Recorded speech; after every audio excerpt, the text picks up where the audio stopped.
Assalamualaikum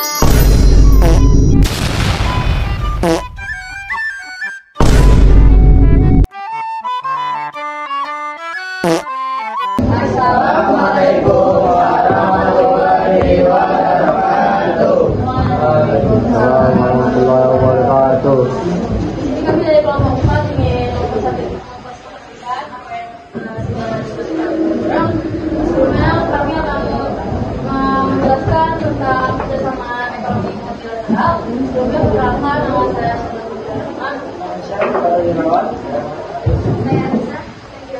Saya Muhammad Ismail. saya ada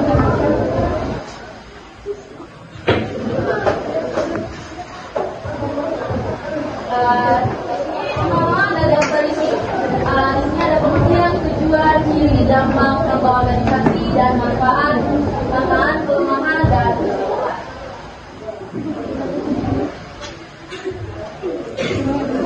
Pertama ada pengertian, bersama bersama yang dilakukan oleh negara atau lebih untuk mencapai tujuan, misalnya di bidang ekonomi, politik, atau keamanan. Tidak dibatasi oleh wilayah atau bahkan negara tanpa memandang asal negara anggotanya. Ya, negaranya tidak berasal dari wilayah.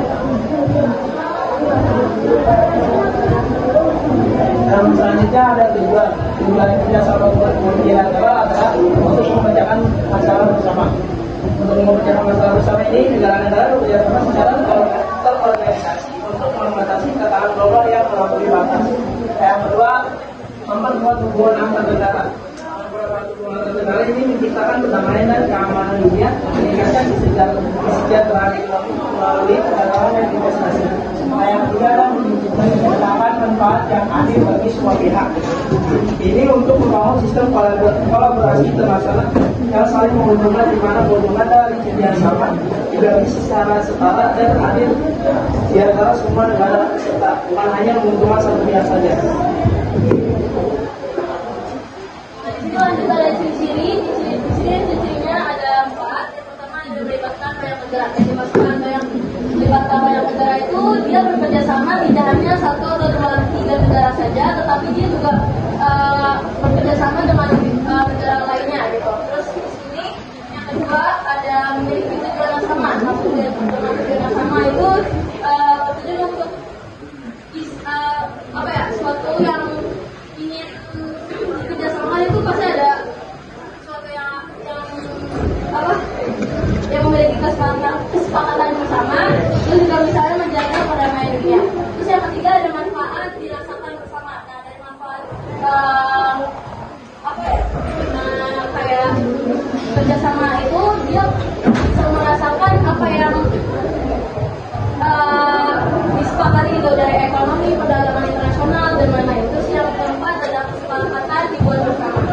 Itu keputusan, kebijakan atau aturan bersama oleh negara yang dibuat oleh negara yang disetujui oleh pihak-pihak negara tertentu.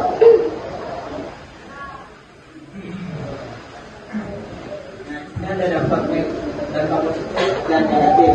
Dampak positifnya itu ada 6, negatifnya juga ada 6. Jadi saya jelaskan satu persatu.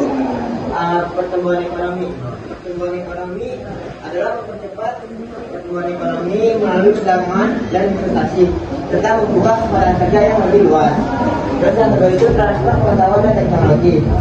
Itu adalah memungkinkan transfer teknologi dan pengetahuan antar negara. Terus meningkatkan inovasi dan kapabilitas negara berkembang. Yang ketiga itu peningkatan kualitas SDM. Yang maksudnya adalah melalui pertukaran pendidikan dan pelatihan, terus kerjasama multilateral dapat meningkatkan keterampilan dan pengetahuan tenaga kerja suatu negara. Yang keempat itu diplomasi dan keamanan. Diplomasi dan keamanan menguatkan posisi diplomasi suatu negara di kancah internasional dan meningkatkan kapabilitas pertahanan serta keamanan nasional. Yang kelima itu penanganan isu global. Penanganan isu global memberikan platform untuk menangani isu-isu global secara lebih efektif, seperti isu lingkungan atau krisis ekonomi. Yang terakhir itu peningkatan kesejahteraan. meningkatkan kesejahteraan itu memperluas penyediaan barang dan jasa sehingga meningkatkan taraf hidup dan kesejahteraan masyarakat. Terus dampak negatifnya itu ada ketergantungan ekonomi. Ketergantungan ekonomi itu adanya bantuan dan pinjaman luar negeri dapat menciptakan ketergantungan ekonomi suatu negara, terutama negara berkembang. Terus ketidakstabilan ekonomi. Ketidakstabilan ekonomi adalah pasar bebas yang terbentuk dapat menciptakan ketidakstabilan pasar global dan resesi ekonomi jika tidak dikelola dengan baik. Terus begitu salahnya industri lokal. Nah, salahnya industri lokal ini persaingan dengan produk negara maju bisa menghambat industri dalam negeri. Terus terutama industri kecil dan menyebabkan penurunan penjualan produk lokal.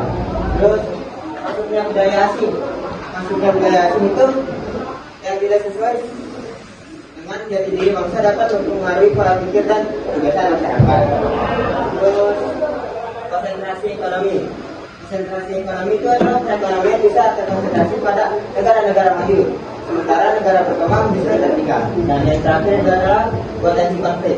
Potensi konflik itu perbedaan kepentingan dan negosiasi yang rumit antar negara dapat memunculkan potensi konflik atau perselisihan perdagangan.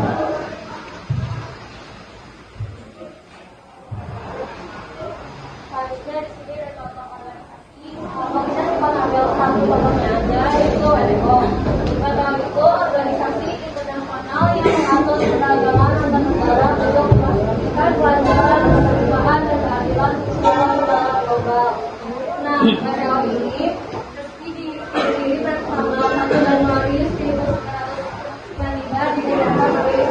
Tujuan utama WTO itu menciptakan perdagangan bebas dengan mengurangi hambatan ekonomi, kuota, dan menyediakan aturan yang adil bagi semua negara anggota. Selain itu, WTO juga berfungsi sebagai mengawasi pelaksanaan perdagangan internasional, membantu negara berkembang dalam menghadapi tantangan perdagangan global, dan menyediakan mekanisme hukum untuk menyelesaikan konflik perdagangan. Hingga kini, WTO memiliki lebih dari 160 negara anggota yang mewakili 95% perdagangan dunia. Berikut ini link sumber yang kita ambil. Ini link sumbernya.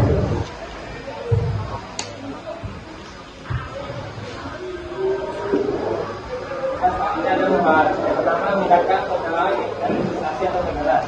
Itu untuk membuka pasar, meningkatkan daya saing produk melalui inovasi dan teknologi. Kita menciptakan iklim investasi yang kondusif melalui regulasi yang mendukung dan menjamin kepastian hukum. Yang kedua, mengatur pertumbuhan ekonomi dan membuka lapangan kerja. Maksudnya untuk kemampuan sektor UMKM, meningkatkan investasi pada infrastruktur dan sektor strategis untuk pendidikan dan pelatihan keterampilan. Yang ketiga, membuat stabilitas serta posisi awal di dunia usaha. Maksudnya itu untuk membuat stabilitas, melatih tingkat keamanan politik dan agar ekonomi kokoh.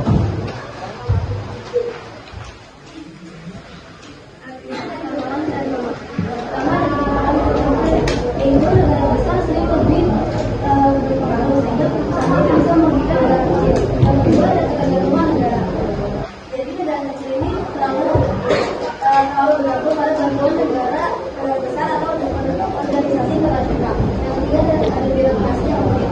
Terus proses pengambilan keputusan pembuat negara harus kepada negara yang memiliki. Itu sebenarnya tidak menggunakan dapat menimbulkan perselisihan antar negara.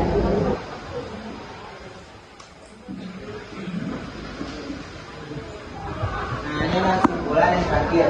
Kerjasama multilateral merupakan kerjasama yang melibatkan 3 negara atau lebih untuk mencapai tujuan bersama, yakni seperti meningkatkan kesejahteraan, menjaga perdamaian, dan memecahkan masalah global. Terus kerjasama ini dilakukan melalui organisasi internasional, hasilnya disepakati bersama, dan manfaatnya dirasakan oleh semua anggota, meskipun ada catatan seperti perbedaan kepentingan dan birokrasi yang rumit.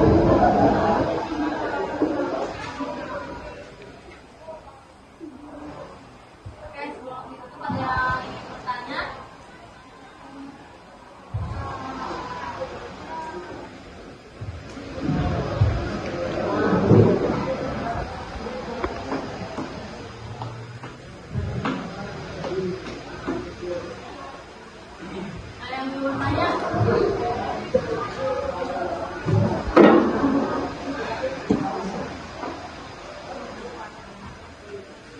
Apa mau tanya? Boleh deh. Dari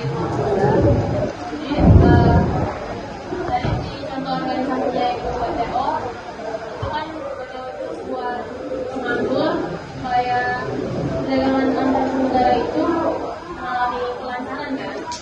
Nah, kalau misalkan dalam perdagangan antar negara itu mengalami hambatan, maka yang bisa dilakukan. Ada yang bertanya, nanti selain bahwa